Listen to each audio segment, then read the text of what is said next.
ನೇತ್ರಾವತಿ ತೀರದಲ್ಲಿ ಶವ ಹೂತಿಟ್ಟ ಆರೋಪದ ಕೇಸ್ಗೆ ಸಂಬಂಧಪಟ್ಟಂತೆ ಬೆಳ್ತಂಗಡಿ ಕೋರ್ಟ್ಗೆ ಪ್ರಾಥಮಿಕ ವರದಿಯನ್ನು ಎಸ್ಐಟಿ ಸಲ್ಲಿಸಿದೆ. ಇಲ್ಲಿ ಪ್ರಾಥಮಿಕ ವರದಿಯಲ್ಲಿನ ಕೆಲ ಅಂಶಗಳು ಬೆಳಕಿಗೆ ಬಂದಿವೆ. ಒಟ್ಟು 6 ಮಂದಿಯಿಂದ ಅಪರಾಧಿಕ ಒಳಸಂಚು ನಡೆದಿದೆ. Criminal conspiracy section 120B.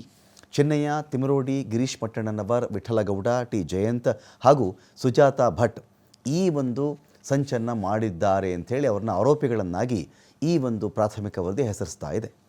SIT ಪ್ರಾಥಮಿಕ ತನಿಖಾ ವರದಿಯಲ್ಲಿ ಸ್ಪಷ್ಟವಾಗಿ ಉಲ್ಲೇಖ ಮಾಡಿರೋದಿಲ್ಲಿ ಧರ್ಮಸ್ಥಳದ ಮೇಲ್ವಿಚಾರಕರಿದ್ದಾರಲ್ಲ ಅವರಿಗೆ ಪ್ರಾಥಮಿಕ ಹಂತದ ವರದಿಯಲ್ಲಿ ಕ್ಲೀನ್ ಚಿಟ್ಟನ್ನು ಇದೇ ಎಸ್ಐಟಿ ಕೊಟ್ಟಿದೆ. ಚಿನ್ನಯ್ಯ ಇಲ್ಲಿ ಹಣದ ಆಮಿಷಕ್ಕೆ ಒಳಗಾಗಿ ಸುಳ್ಳು ಹೇಳಿಬಿಟ್ಟಿದ್ದಾನೆ.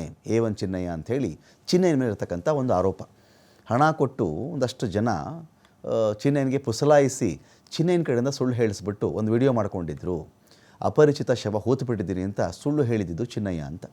ಸೊ ಈ ವಿಚಾರದಲ್ಲಿ ಸಾಕ್ಷಿದಾರ ಪ್ರದೀಪ್ ಹೇಳಿಕೆ, FSL ರಿಪೋರ್ಟ್, ಬ್ಯಾಂಕ್ ಖಾತೆಗಳ ಪರಿಶೀಲನೆ, ಎಲೆಕ್ಟ್ರಾನಿಕ್ ಎವಿಡೆನ್ಸ್, ಮೆಡಿಕಲ್ ರಿಪೋರ್ಟ್ ಎಲ್ಲ ಸಾಕ್ಷ್ಯಾಧಾರ ಸಂಗ್ರಹಿಸಿ ಎಸ್ಐಟಿ ಈ ಒಂದು ಆರೋಪವನ್ನು ಪ್ರಾಥಮಿಕ ಹಂತದಲ್ಲಿ ಮಾಡ್ತಾ ಇದೆ.